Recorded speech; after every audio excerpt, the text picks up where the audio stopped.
Chuti bakunzi muriko muradukurikirana turabaramukije.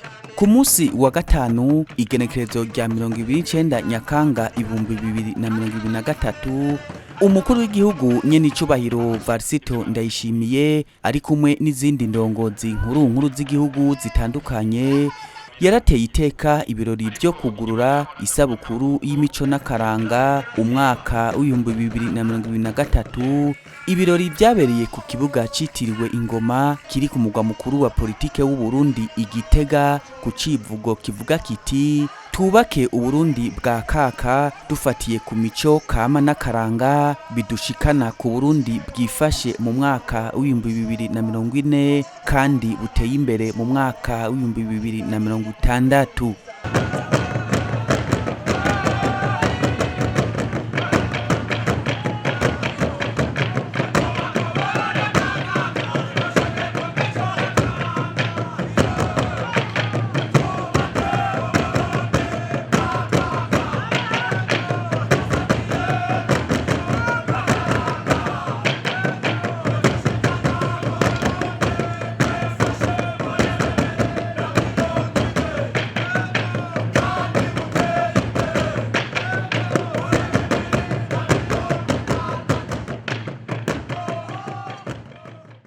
Muri ivyo birori Nyen icubahiro umukuru w'igihugu akaba yasavye abarundi gusubira ku mico n'akaranga vyaho hambere no kubibungabunga kuko ari vyo mushinge w'iterambere kugira ngo Uburundi bube igihugu ca kaka. Mu kiganiro ku kivi cuno musi tugaruka ku vyaranze ivyo birori tunabacire ku mayange no ku bindi bikorwa Sebarundi yaranguye muri iyo ndwi twaraye dusozereye mu bisata bitandukanye. Tukaba rero tubahaye ikaze.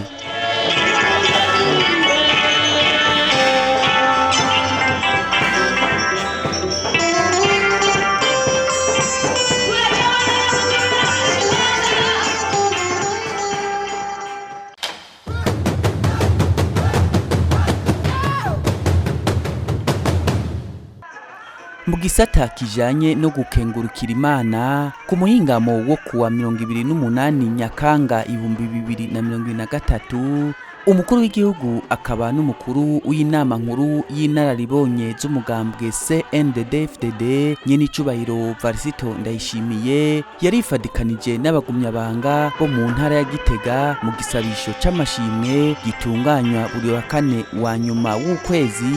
Igisabisho cyabereye mu nyubakwa z'ishure ry'ubuvuzi rya Gitega.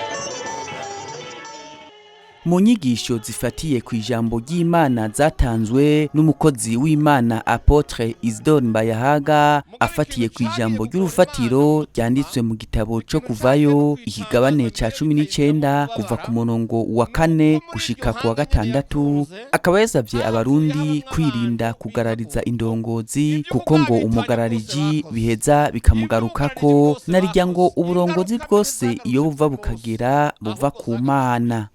Iyo utari kurumva imvugo z'abarongozi Imana shimwe cyane woca umenga no muso wambara amababa ugurukire muri 2040 oya Imana shimwe cyane nico gituma bakubwire bati gwiza kazi kuko nta muntu w'ikinebwe yoririmba 2040 ngo icitabirizo nawe ukironka. Eka ni vyiza ko tuguma ku kuri twamenye, ni vyiza yuko tuguma mu kuri dufise tuzirikane ico Imana yakoze. Imana ishimwe cyane. Imana ntiyigera ijana n'umuntu ari mu mutima w'ubugararije jamais ntibibaho. Nukuri abantu mwumve ico umuntu aba ari karavuga yashizwe imbere y'abandi nuko Imana ibiri kiramukoresha iri kivugira muri we. yugarariza Imana rero hazogera igihe yihangane, ikindi gihe ishangashigwe, ikindi gihe igusuke gakono kuburake, hama uzoca umbwira ngo nsengera, sinzogusengera. Rero twumve, twubahe, hanyuma tugamburuke. Imana ishimwe cyane. Igihe kimwe nigeze kubwira abantu nti abantu benshi mukunda gutwarwa n'imiyaga mutazi. Imana ishimwe cyane.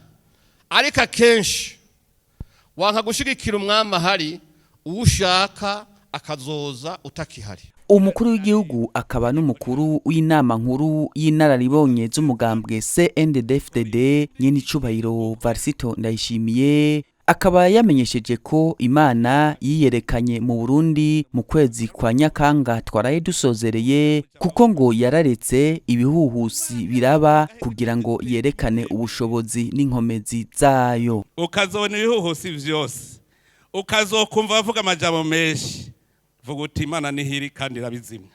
Imana irabireka bikaba kugira ngo ubushobozi bwayo bwigaragaze. Irabireka bikaba.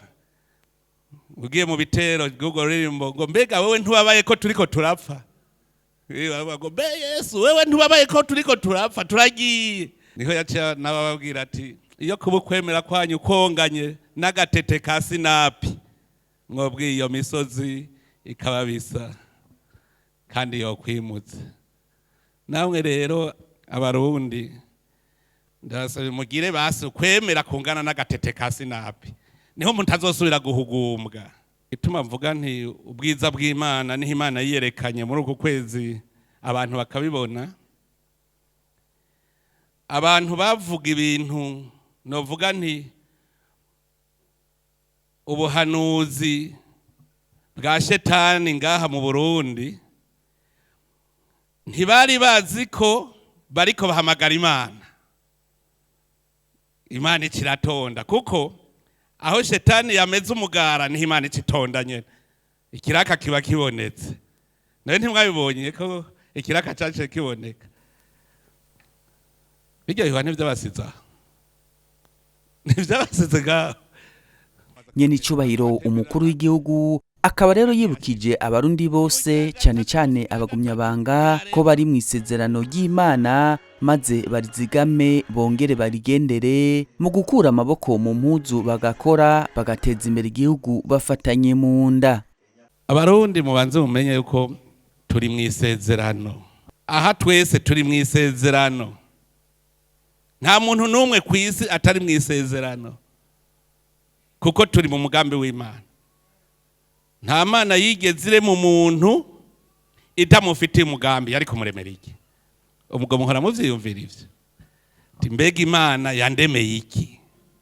Umaze kwiga urondera inyishu y'ico kibazo, niho munsi uzoca ubona ko utekanye, kuko Imana yakuremye, irazi ico yakuremeye, kandi irazi n'ingorane zose muzohura n'ingeri zozivamwo. Mugabo hirahera ukavuga uti Mana ntituri kumwe ndaguhevye ndigiriye, kaba kabaye. Mwavuze ikivuga muvuga muti agumyabanga tugume mu isezerano kugira ngo turoranirwe. Ubwo dufate abagumyabanga, murazi ko turi mu isezerano. Muribuka uwihebeye Imana yavuze ati murererwa kuko nimwe mwabizanye. Murazi ko muri mu isezerano. Ico ndakunda kucibutsa kugira abantu ntibacibagire. Wewe ubuzi yuko uri muri mwijwi ryayo, mu ngingo zayo uri gukora ibikorwa vyiza vy'Imana ngaha kwisi. Erega Imana ntizoza kurima, mugabo urimye ivuga iti nzohezagira ibikorwa vy'amaboko yawe. Ninde yakubwiye yuko wicaye uzorya? Uriye utakoze umenye yuko kiyacuye urya yakoze yabize ari wewe umunyo y'amaraso. None si igicumuro wamuhemvya ngahe kugira urya ivyiwe? Ababaye umugaragu wawe. Erega za muratahura utuntu tumwe tumwe. Uriye utakoze ubukoze igicumuro. Tuze turakora rero twese tumenya tuti aha turi kumwe n'Imana.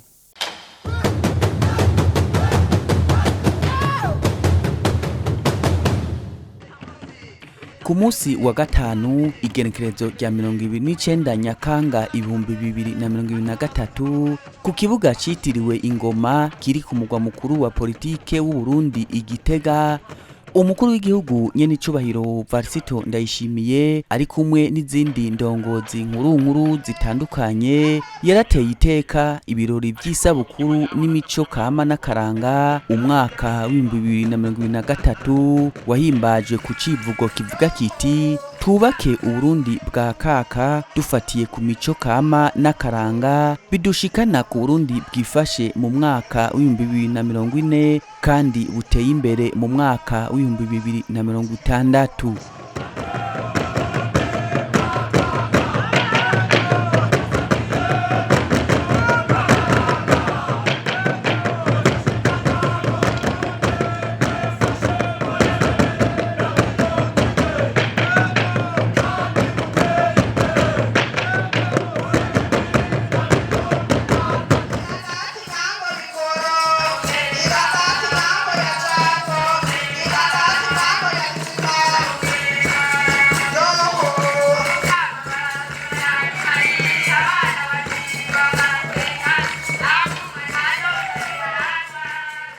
Iyo sabukuru y'igihugu y'imico n'akaranga vy'u Burundi ikaba rero yatangujwe na defile y'imigwi ndangamico n'akaranga yari yaje iserukira intara zose zigize Burundi, bamwe bose bafise ibiranga akaranga k'igihugu cacu c'u Burundi haba mu nyambaro canke mu ntambo n'imbyino z'ikirundi.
Muri iyo sabukuru ihimbajwe ku ncuro igira gatatu mu Burundi, uwari yaserukiye ubushikiranganji mu vyo bujejwe harimwo imico kama n'akaranga vy'u Burundi Severino Mbarubukeye akaba mu ijambo ryiwe yibukije ko uwutaye akaranga abataye akabanga maze agaheza agatorana karanda. Umukuru w'igihugu nyene icubahiro Varisito ndayishimiye nawe mu ijambo nyamukuru ry'uyo musi akaba yasavye abarundi gusubira ku mico n'akaranga vyaho hambere kugira ngo Uburundi bushobore kuba koko igihugu ca kaka. Yabasavye kurangwa n'ibikorwa bibateza imbere no kugomana umuco mwiza wo gufashanya kugira ngo bagwize umwimbu, akamenyesha ko utagira umuco ntagire n'akaranga asa n'igiti kitagira imizi.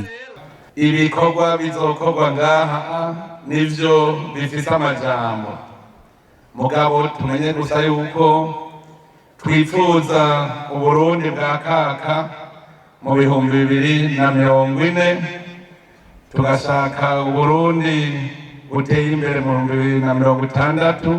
Ivyo vyose kugira tubishikeko nuko tuba turi abarundi koko, kuko nta munyamahanga azoza kudukorera. Twebwe rero nitwaba dushaka ubwo Burundi bwa kaka, abarundi twese tubanze twiyumve mu karanga kacu, kuko utagira akaranga, utagira umuco, ni nkuko ari igiti kitagira imizi gica cuma. None rero umunsi ni mwiza ko twerekana imico n'akaranga vy'igihugu cacu. Ko mbona hari urwaruka rwinshi ngaha, n'akaryo ko gusubira kuza tuributsanya bimwe bimwe, cane cane ivyatureze kugira ngo Uburundi butere imbere, kuko kera Uburundi bwari buteye imbere. Abavyeyi bacu kera bari bazi kwigisha abana ngo nyamwigenda ko ntari impeshyi, bagaca batangura kugira ikibiri. Aya makoperative ntavutse uno munsi, nitwaba dushaka gutera imbere tugaruke kuri ako karanga ka kera, nyamwigenda ko ntari impeshyi. Twese tuje hamwe, dukorere hamwe mu makoperative, mu mashirahamwe, dukusanye ikivi, kuko umutwe umwe ntiwigira inama kandi bubiri buvurana ubupfu. Nico gituma ubu hageze yuko tuza turakurikira iryo ry'abakera. Umukuru w'igihugu Nyen Varisito ndayishimiye ati isabukuru ry'imico n'akaranga by'igihugu iha akaryo abarundi ko kumenya uruhara rwabo mu kubungabunga no gutsimbataza imico n'akaranga by'igihugu. Akaba kandi yabasavye kumenyera gukunda itunga kama Imana yabahaye. Tutangwe gukunda ibyacu. Aha ntihabuze muri mwebwe abasigaye barira umutsima kw'isahani, kandi kera umutsima waribwa mu cibo. Ntuzero mwovuga yuko umutsima uryoshe uririwe kw'isahani kurusha uririwe mu cibo. Dukunda ivy'iwacu, twambara ivy'iwacu, dukoresha ivy'iwacu, tubikunde. Ndabashimiye ko mwaje kwerekana ivyo mwihinguriye, kuko ibi nyene nivyo bizotuma vyerekana Uburundi carico. Ushoye ikintu akavuga ati iki ni ici Burundi, iki ndazi ko ari ici Burundi. Igiseke c'i Burundi ntigisa n'ibindi biseke. Akantu umwe wese akora igituma babona bati iki nico kiranga Uburundi. Mu gihe rero iyo sabukuru yamijana n'ihanishwa gurishwa ry'ibikorwa mvabwenge vyahinguwe n'abarundi bo mu ntara zose z'Uburundi, umukuru w'igihugu Nyen Varisito ndayishimiye ari kumwe n'izindi ndongozi nkuru z'igihugu, akaba yaciye agendera abanyakaranga bahinguye ibitandukanye vyerekana imico, akaranga n'ubwiza bw'Uburundi, yirabira impano zabo, barayaga yongera aranabatera intege.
ku munsi w'Imana igenekerezo rya mbere gitugutu umwaka w'2023 umukuru w'igihugu Nyen icubahiro Varisito ndayishimiye ari kumwe n'umuryango wiwe yarifadikanije n'abakristo bo mu ishengero ry'abagenzi ryo mu Kibimba riri muri komine ya Ndava mu ntara ya Mwaro mu gisabisho cyo guhimbaza umunsi w'Imana cyo kuri uyo munsi.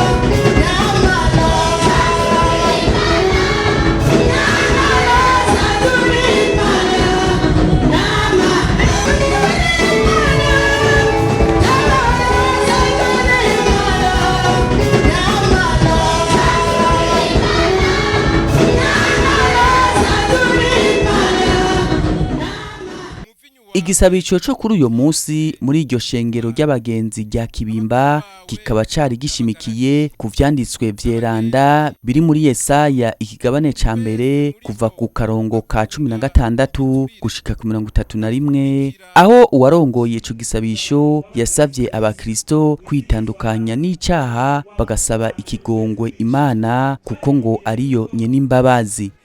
Ico gisabisho cyo kuri uyo munsi kikaba caranzwe kandi n'indirimbo z'abaririmbira batandukanye harimwo mbere n'abana ba Nyen icubahiro umukuru w'igihugu. Shimwa himbazwa amamara ni wowe gusa ukwiriye. Imana isezeranya yaragize asora aho umuntu yabonye nazira. Imana yo gufite kwishi kandi bikora ititaye udendebuka imitima yacu.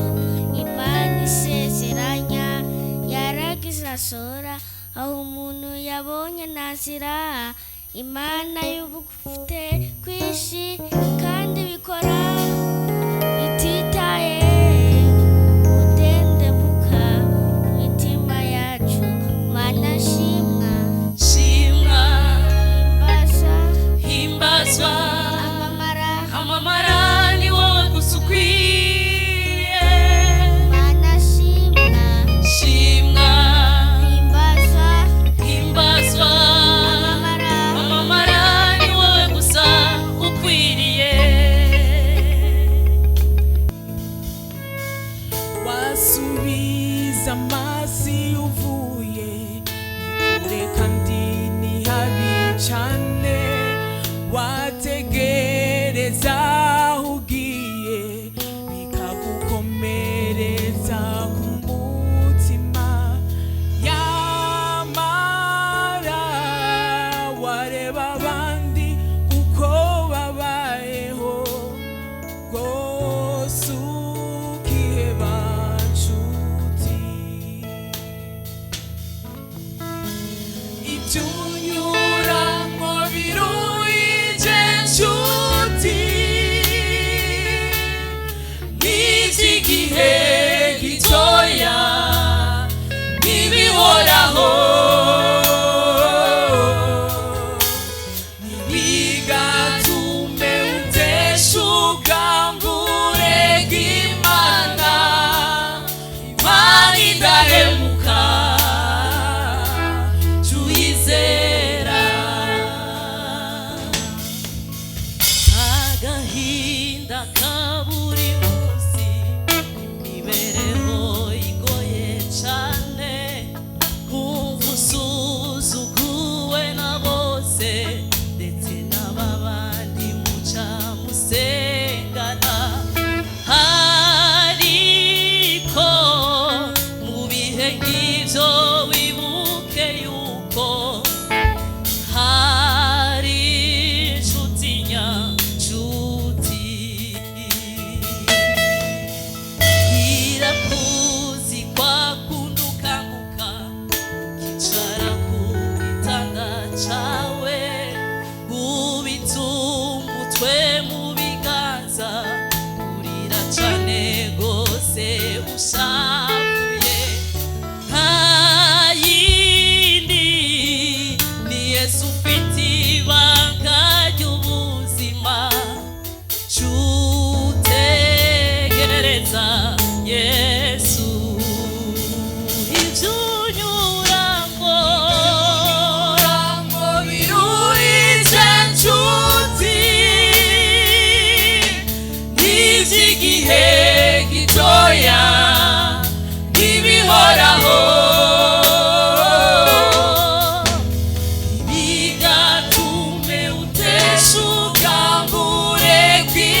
umukuru w'igihugu nyene icubahiro Varisito Ndayishimiye nawe yisunze amajambo y'Imana ari mu gitabo co gusubira mu vyagezwe ikigabane c'8 kuva ku karongo ka mbere gushika ku ka 20 akaba yahanuye abarundi bose kutanjanjwa ku mahoro n'umutekano baronse bigoranye abasaba kugiriranira urukundo maze Urundi bube koko icibare c'Imana. Sebarundi akaba kandi yabasavye kutibagira Imana niyo yabakuye kwirinda imyidodombo ariko bakama bibuka gushima no gukenguruka.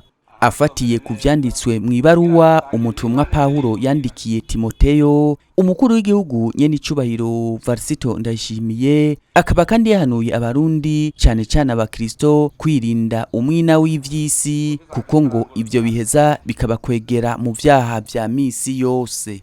Imana iduhamagarira kwama imisi yose tubumbwa n'ivyo dufise, ukazobona urose ivyo wambara ukaronka ivyo ufungura uravuga uti je ndahambaye. Kubera iki? Kugira uzumenye amagorwa ugowe, kugira uzumenye umusaraba wikoreye urabanza ugenda urabe umusaraba uwundi mugenzi wawe yikoreye, kuko wewe wabuhiriwe kuri iki uwundi nawe agowe kuri iki. Nico gituma ijambo ry'Imana riduhamagarira twese kumenya yuko umwe wese afise icakurusha. Iryo jambo rigendeyeko birizana urukundo. Ikizana urukundo nuko Imana umwe wese yamuhaye ingabirano yiwe, uwundi aronka ingabirano yiwe, twese tugateraniriza hamwe izo ngabirano zikatugirira ikimazi mu gihugu. Abantu benshi bazi yuko abantu babarirwa n'inzoga, hariho ibiborera kurusha ibindi. Amahera niyo ya mbere aboreza kurusha ibindi byose. Mu bintu vyo gutinya utinye kuborerwa amahera. Amahera yakuboreye akagufata neza ubu mwicanyi, kuko ntushaka ko udashobora kuronka amahera, ushaka ko yose acaze wawe, ushaka ko ibintu byose byo kwisi biba gwawe, ucutangura kuba inkozi y'ikiri. Nico gituma rondera ibigukwiye. Umukuru w'igihugu nyene icubahiro Varisito Ndayishimiye akaba kandi yaboneyeho n'akaryo ko gutera kamo amashengero ko gutanga ubutumwa bwiza butyorora imitima ariko kandi bugateza imbere ubuzima bw'abakristo maze Uburundi buheze bube koko igihugu c'amata n'ubuki kandi ceranda.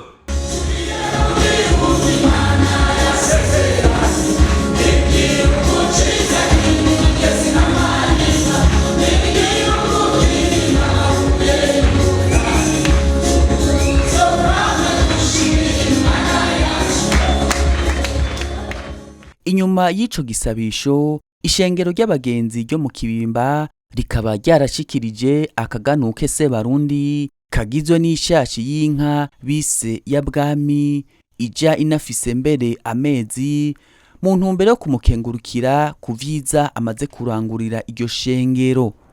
Akaba ari no ngaha rero duciye turangiriza ko kino kiganiro. Imana ishishikare kuzigama igihugu cacu ciza c'Uburundi n'abarundi naho ubutaha.